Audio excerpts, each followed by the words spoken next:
All right, folks, fantasy football fans, we're going to talk a little bit about a 12-team Dynasty Superflex PPR league in Sleeper. There have been previous updates on this team. You're welcome to go check the playlists out on the channel and catch yourself up if you want to. But this was a team that I did get to do the startup draft for. It sort of spawned off of a league where I took over an orphan, and then they wanted to start up a different one, and they invited me, and so here I am with a 12-team league. I'm actually going to start in an unusual spot here. We'll talk about how the draft went soon, but I had mentioned in an earlier video on another playlist how drafts that occurred right after the NFL draft, it was a little tricky as far as you didn't really know ADPs, you didn't really know. I mean, you really just had to kind of go with your who do you want, go with your gut, which I actually kind of like because then it gives you a point of reference when you see how things progress through the summer. And so, um,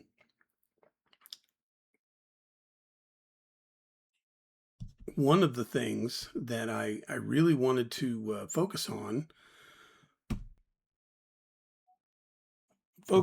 was acquiring 2027 picks. I started doing some NFL draft research, and the more I kept looking at this 2026 class, I didn't personally feel any kind of a draw. I could take them or leave them. Pretty much every pick that comes up, I'm like, meh, okay, whatever. But when I look at the 2027 class, when I hear about the 2027 class, um, I get a little bit more stoked about various options. Another reason why in that other league, I thought it was okay to trade away Lamar Jackson. If I end up doing poorly in that league, I'll have a good pick and probably a good shot at a good quarterback. If Malik Willis comes through in that other league and I have a worse pick, it's still 2027 and I'm still going to end up with a good player. So, anyway, that's one of the reasons why I thought pulling the trigger on Lamar Jackson this year in that other league was a good idea. In this league, I had already made some trades actually last year that helped me accumulate stock not only for this year, but also already for 2027. And I actually did more of that. And it made me, I guess the bottom line is this: if you're making picks and it makes you feel good to get those guys, then man, you're doing the right thing. If you're trading picks and you feel really good about picking up an asset in a window of time that you feel you're going to use a little better, that's also good. I don't think there's a bad, really. If you're picking people you don't care about, I guess maybe that's the bad. So, looking at, first of all, this team, and I'm 3 players over the limit, which we'll talk about here in a minute, but I wanted to look at the draft picks. I have 3 first-round draft picks next year, and I have 3 second-round draft picks, and this is a 12-team league. So I think all 6 of those picks are going to be pretty darn good. Um, and then I even have a third and a fourth if I really get down to it. But I'm already feeling pretty good about it. Now this guy won the league last year, I think, so this pick's probably not going to be so great. And me and this guy are usually kind of somewhere right in the middle. So maybe I don't get the first pick. Maybe if my team sucks, I'm the first pick. But I was really sure about keeping my pick and as well as picking up others. In fact, there was one point I had a chance at 4 first-round picks, but I did spend one in a trade that I'll talk about here in a little bit. So let's go look at the draft board.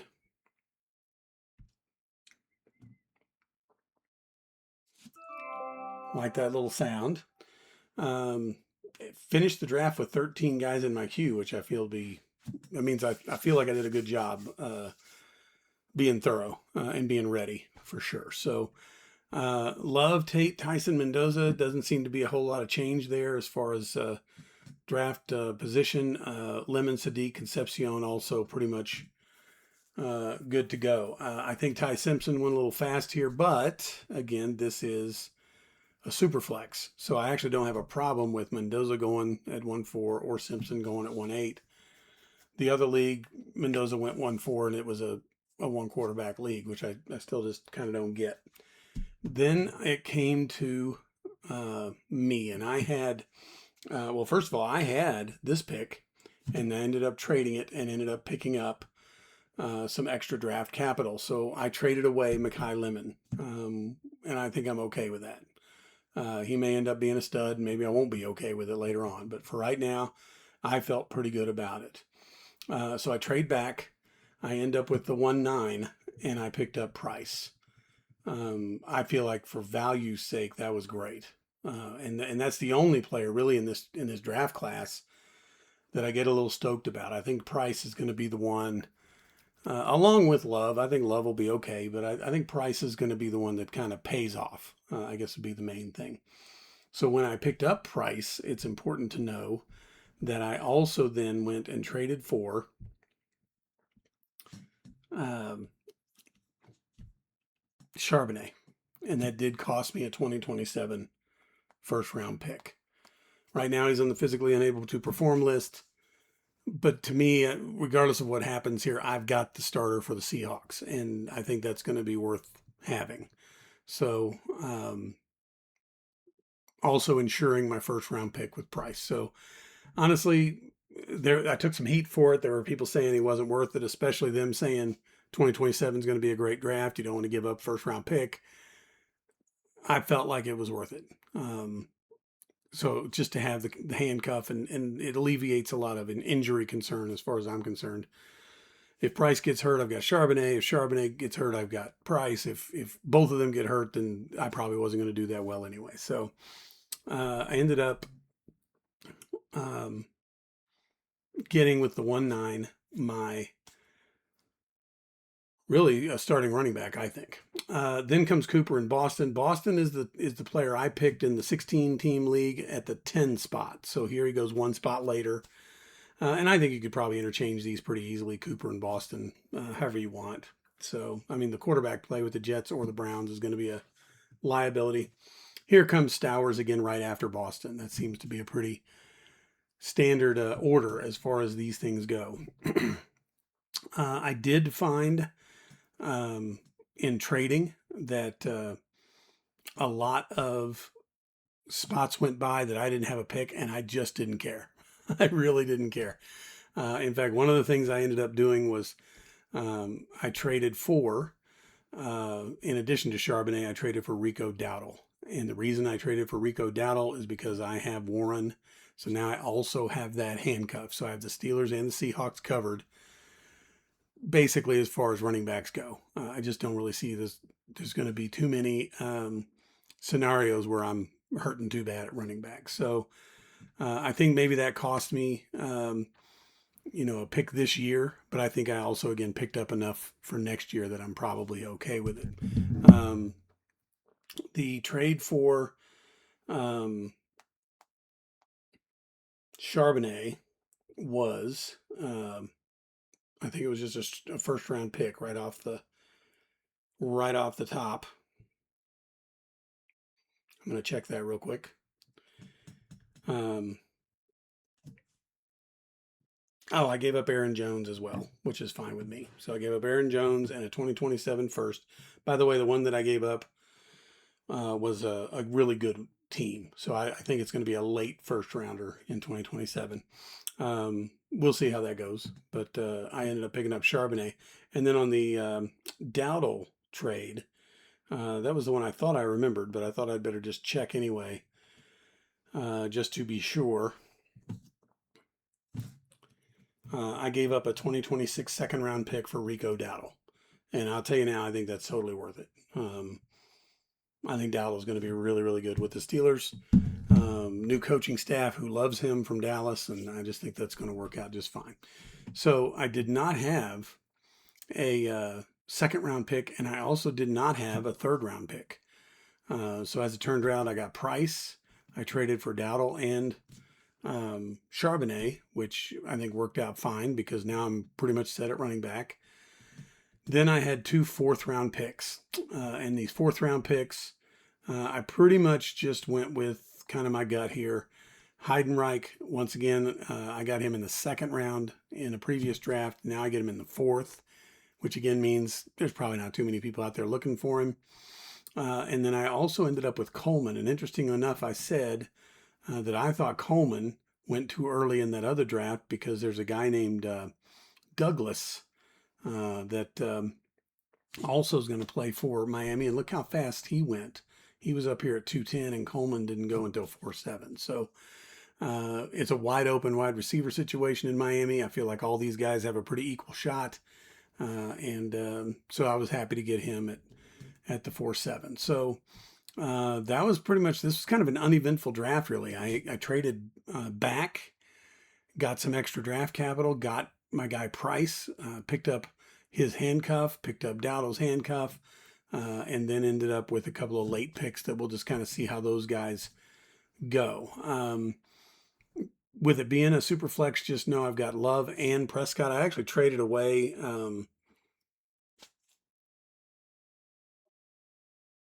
the quarterback for the Bengals, who for some reason I'm just having a horrible time with that name, but you know who he is.